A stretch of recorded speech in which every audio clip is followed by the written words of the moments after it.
Partly so that DRDO is essentially a research organization. True. And it's a question of your research outputs being implemented, Absolutely. by outsiders, whether earlier they were in the public sector undertakings or now True. this thing or the private sector. True. But when you are talking of this research sector, for doing this research, do you think that the budget that the government of India is earmarking is adequate for India becoming a developed country by 2047 compared to what say Japan spends on R&D, America spends on R&D, China spends on R&D? You think is it enough? See, definitely not. The answer is, if you look at those leading countries like Japan or US or China, India is spending little less. But the point here is, we are growing. Now we are transforming India. Overnight, even if the budget goes 10 times, we should have a bandwidth to observe that the industry should be able to implement the systems. India has come to a road of transformations. Thinking has changed. Today we are going to do new technologies, new systems. Our industry's bandwidth will be able to adapt to our thinking. Our armed forces requirement is that they need today the systems for the armed forces. So the matching between the new technology being developed, designed by Indian DRDO and implemented by Indian industry and handing over to services is the road. Now that road has its own length and it has to take its own time, and during the journey what budget we need, it gradually gets absorbed. So suddenly the budget will not increase, but definitely our government is kind enough. They are supporting us very strong, and as much budget we need, we are able to get it. And the more we spend in the right way to realize the next generation technology, government is doing our handholding to go forward. Sir, as you said, your products or your basic ideas, ultimately everything depends on their being adopted Correct. by our security forces.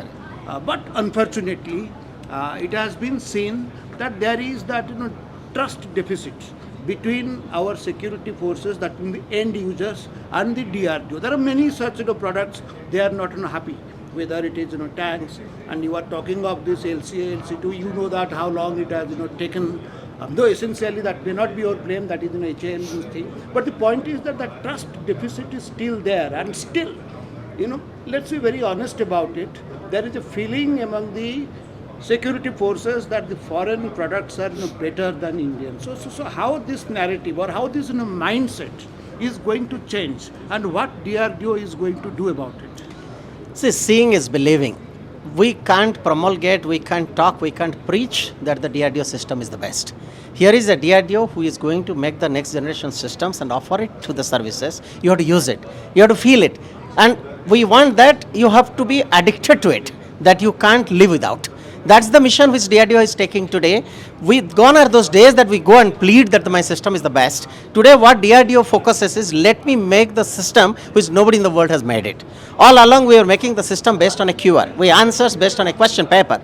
Today DRDO is said that we are going to be creative. We are going to make the systems with our own imagination. Each one of us wants to become a soldier to see what we need for the fight and what is the best we can make it for our warm systems. And the moment we have those systems, we are just offering it to the services. Let them just use it. And we are so confident about our systems, once they use it, they can't leave it out.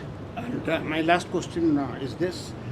Of course, one should be proud of what the DRDO has done in the field of missiles.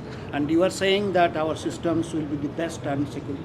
But the point remains, why is it that of all the things that you talked about and described and the developments that are being made, but when it comes to making the engine, which is the most important thing, we are really behind? And what DRDO is going to do, and how it is going to improve on this particular sector, that when we are going to see an Indian engine, even in our Tejas, not an American engine. I agree. I totally agree with you.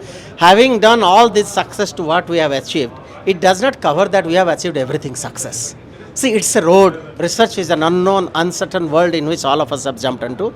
Yes, if we look at engine, and that too when we talk at engine, there are engines for our missiles which are still being integrated and flying. Small turbofan engine, turbojet engines which STFE, which we have already developed as an offshoot of what we are trying to do it for the fighter. Today in BrahMos it is being integrated and it is flying. So it is not that India does not know how to make engines. But yes, when we talk about making an engine, we have made the engine for the UAVs, we have made the engine for the endurance testings, but when it comes to the engine of the fighter aircraft, yes, it's a different challenge, it's a different game.